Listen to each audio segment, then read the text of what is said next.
A infância de Jesus. Jesus passou sua infância numa pequena aldeia montesina. Como filho de Deus que era, podia ter escolhido para sua habitação um lugar que lhe aprouvesse no mundo. Não teria deixado de fazer honra até mesmo a um palácio real. Ele, porém, não buscou as habitações dos ricos, nem os palácios dos reis. Preferiu morar entre a gente pobre de Nazaré. Jesus deseja que saibam os pobres que ele conhece suas provações.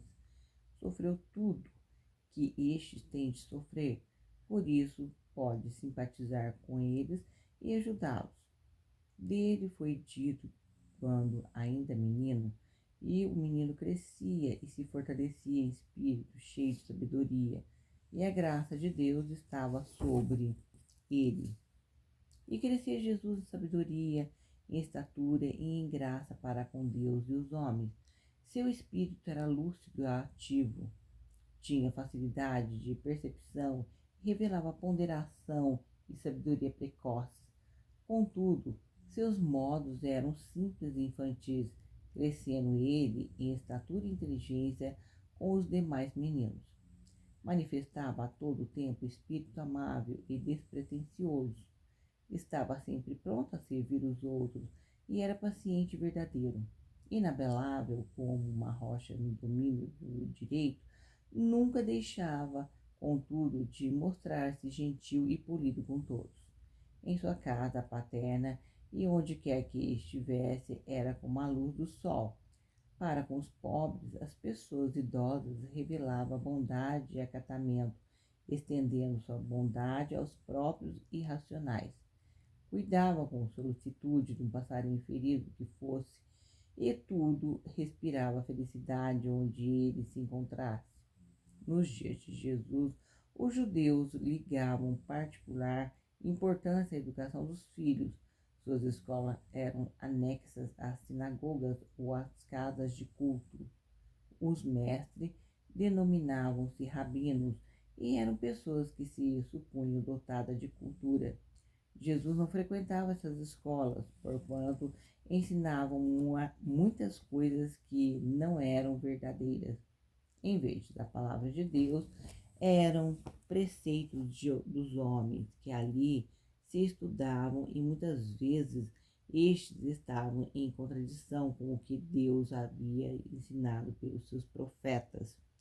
Deus mesmo, por seu Espírito, instruiu Maria como devia educar seu filho. Maria instruía a Jesus nas Santas Escrituras e ele as lia e estudava por si mesmo. Jesus apreciava também o estudo das maravilhas de Deus no céu e na terra. Desse livro da natureza, admirava as plantas, os animais, o sol e as estrelas. Anjo do céu o assistia ajudando-o a aprender desse livro acerca de Deus. Assim, pois, crescia ele em estatura e força e também em conhecimento e sabedoria.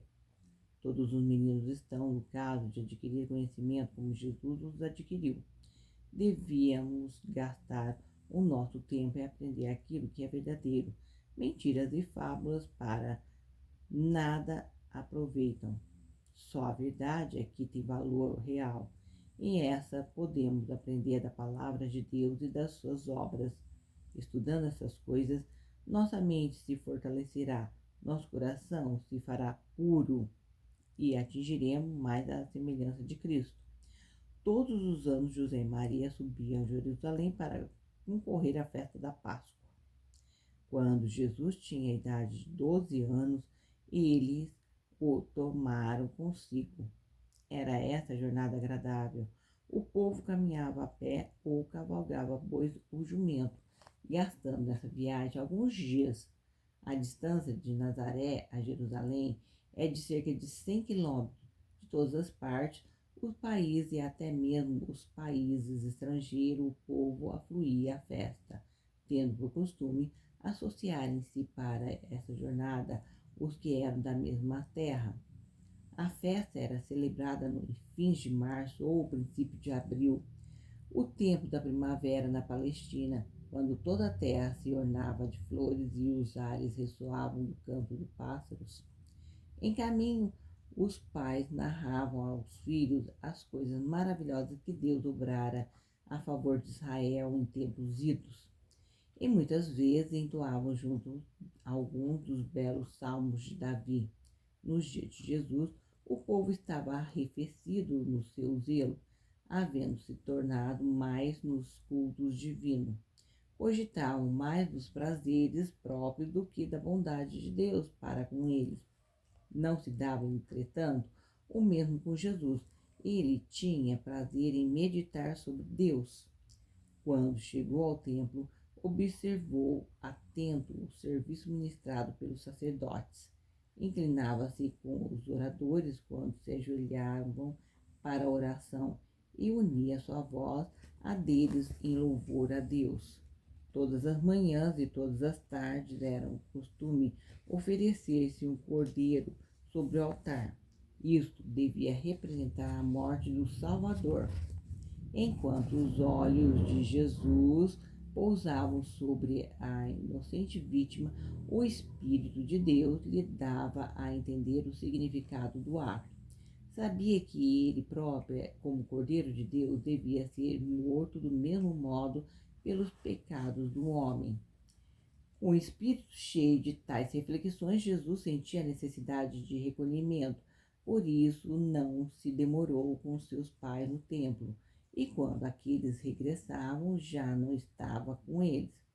Numa sala anexa ao templo, havia uma escola dirigida pelos rabinos, e essa sala Jesus foi ter depois de algum tempo.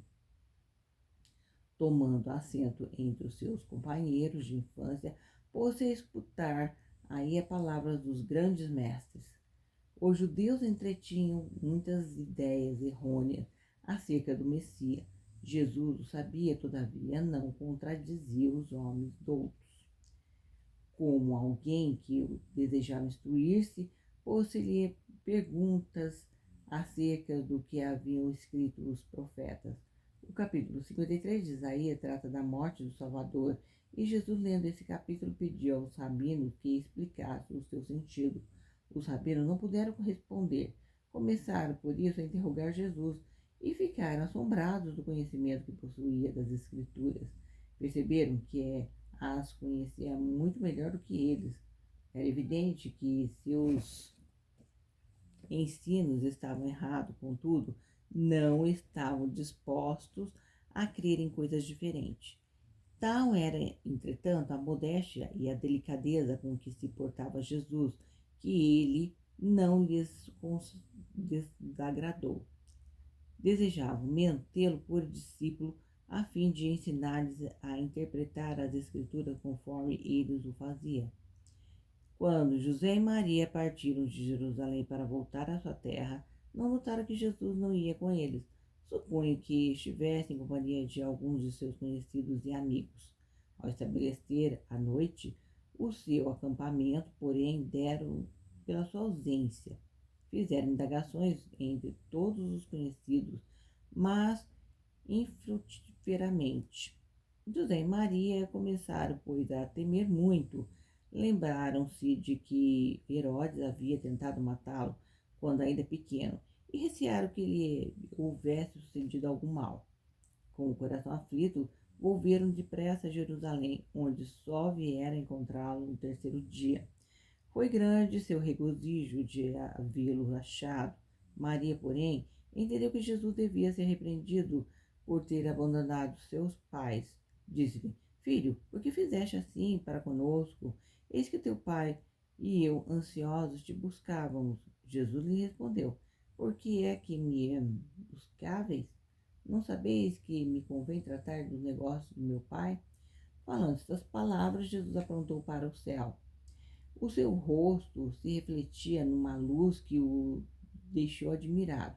Jesus sabia que era o Filho de Deus e que estava fazendo a obra para a qual fora enviado ao mundo por seus pais.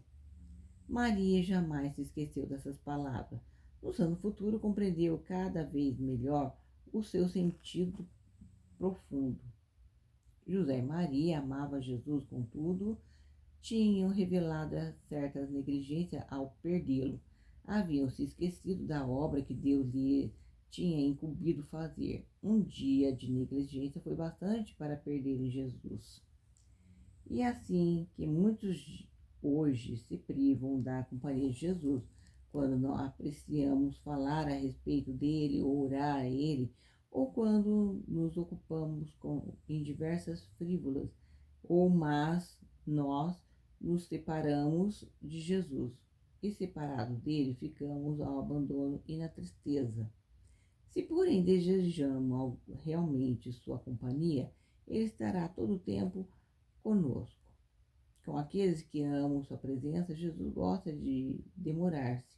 Sua presença tornará feliz o mais humilde casebre e encherá de regozijo o mais triste coração. Embora soubesse que era filho de Deus, Jesus voltou com José e Maria a Nazaré até a idade de 30 anos. Foi inteiramente sujeito. Aquele que era o chefe das milícias celestiais se tornou na terra um obediente filho. As grandes coisas sugeridas à sua mente pelo serviço do templo estavam guardadas em seu coração. Em Nazaré esperou até o tempo determinado por Deus a fim de começar a obra que lhe fora designada. Jesus viveu em casa de um camponês, pobre, homem, com fidelidade e satisfação cumpria sua parte para prover ao sustento da família.